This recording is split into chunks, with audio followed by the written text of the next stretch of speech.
Okay, so where we're up to at the moment now then is in the last video we set up our spanning tree going through to all of our devices. So we now have layer 2 reachability without running into any layer 2 loops on the actual network entirely. So that's absolutely fantastic. So what we're going to do now, we're going to start having a look. We'll maybe pick on, say, leaf 1 and maybe leaf 3 and maybe one of the spines perhaps, and we'll have a look at the actual Ethernet switching tables, basically the MAC address table, and see what's actually being learnt at the moment. So let's jump onto the command line and let's jump onto leaf 1 and see what we know. So where's leaf 1? There we go, there's leaf 1.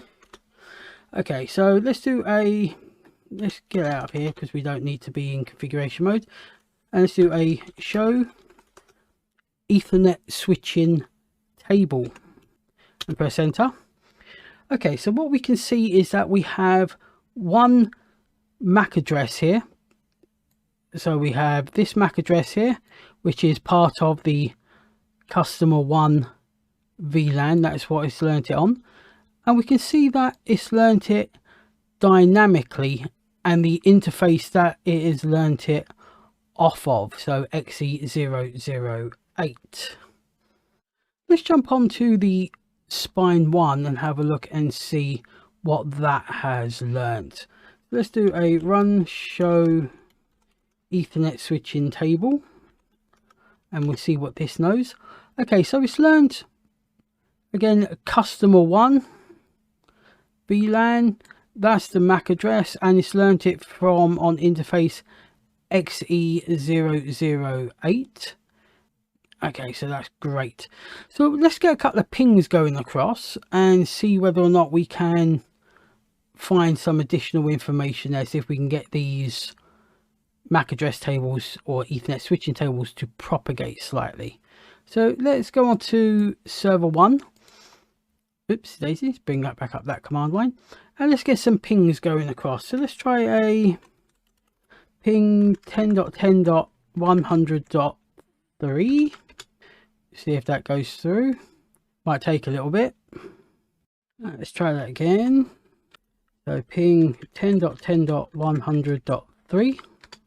there we go, we haven't got some pings going through now. Fantastic.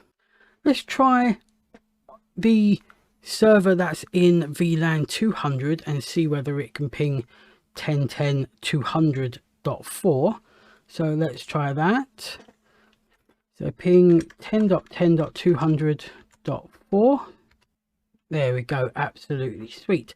So the idea now is that we can have a look at our Ethernet switching table. So let's have a look at leaf 1 and let's get out of configuration mode, show Ethernet switching table.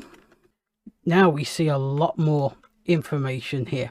So again, we can see the VLAN name, which is customer 1.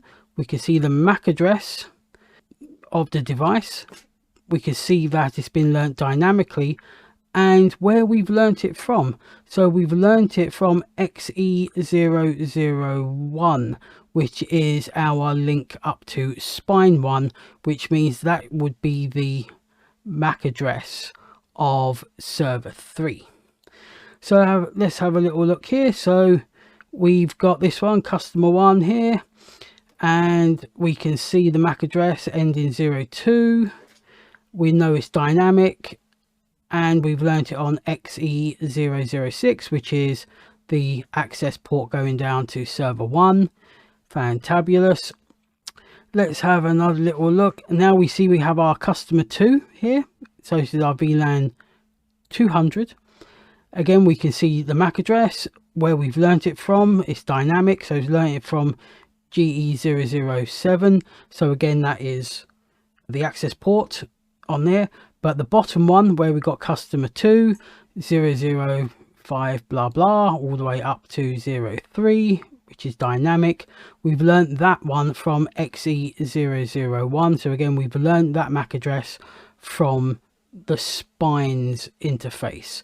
So that is the server 4 address. Okay, that's fantastic. But what we can do, especially if you've got lots of VLANs and lots of specific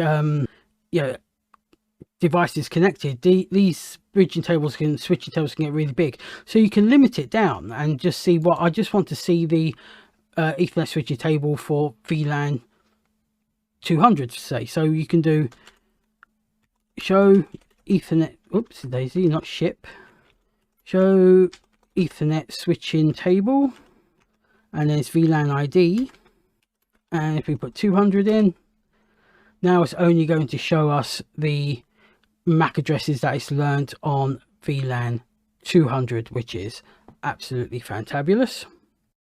If you want to amend the actual MAC learning or MAC aging time, and even stop dynamic MAC addresses from being learned, if that's something that your business decides they want you to do, we can do that under the protocols layer 2 learning hierarchy. So let's have a look at configure. So we go in configuration mode and let's do edit protocols, and if you do a question mark, there's a fair bit in the list here, but you got your L2 learning, which is what we're going to do. So L2 learning, and if we do a set then question mark, we'll see some of the options here. So you can change the global MAC address IP limit, as it says here. You can do, this is how you can put in like normal MAC, complete MAC address limits, how many MAC addresses are allowed to be learned in total, your MAC moves. But this is what we're interested in, is the MAC aging time. So the global MAC aging table time, or table aging time, or you can put no disabled MAC address aging. Now the problem with having no MAC address aging on your device is that means that the MAC addresses will never time out, and they will never be removed from the MAC address table, and that's something you don't want really. So we can set that. Let's do, so set global MAC table. So set global, select global MAC table aging time, and you do a question mark here. This is where you can now set how long you want to be in seconds. So if you say do 500 seconds, 600 seconds, I'm going to do 1,000 seconds on here. Okay, and let's commit that.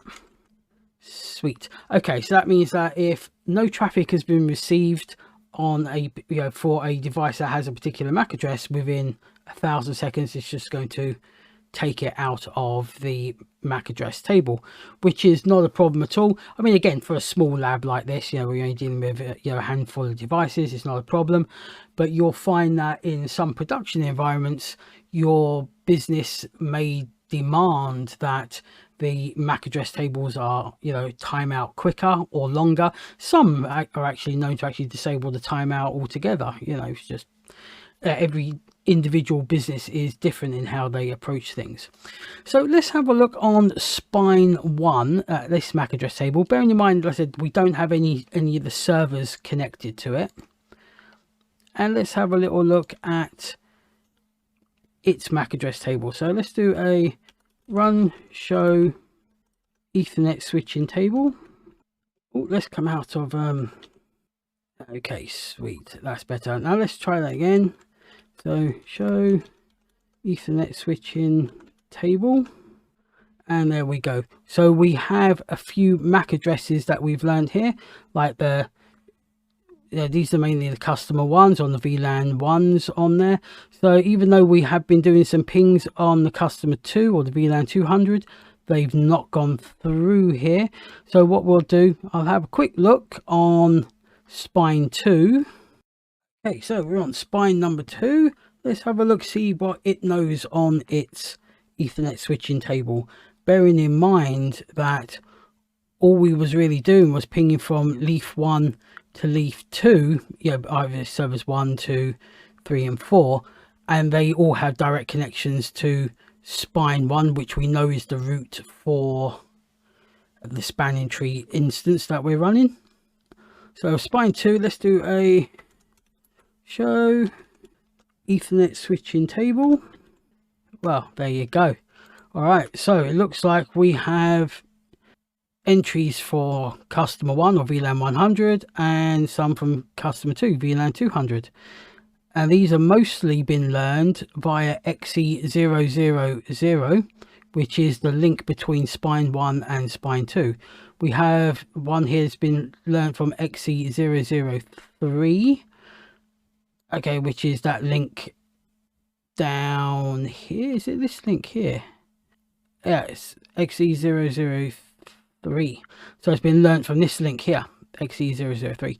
But the vast majority, so virtually all of these MAC addresses that it's learnt from spine 1.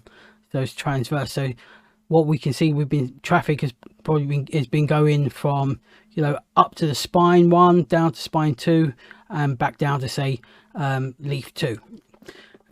Absolutely fantastic. So this is basically how the MAC address table is built. So as we learnt briefly in our quick overview that we had in the beginning of the section, you know, the switch will obviously take the MAC address of packets that is received on the interface and go, oh, okay, this MAC address lives off of here. But as we've seen on spine 2, we have what we've got 1, 2, 3, 4, 5 MAC address entries all living off of the same port, so we know that automatically that is a trunk port. So that's absolutely fantastic. Well, I hope you've enjoyed this quick video of how the MAC address table is navigated, and I look forward to seeing you in the next video.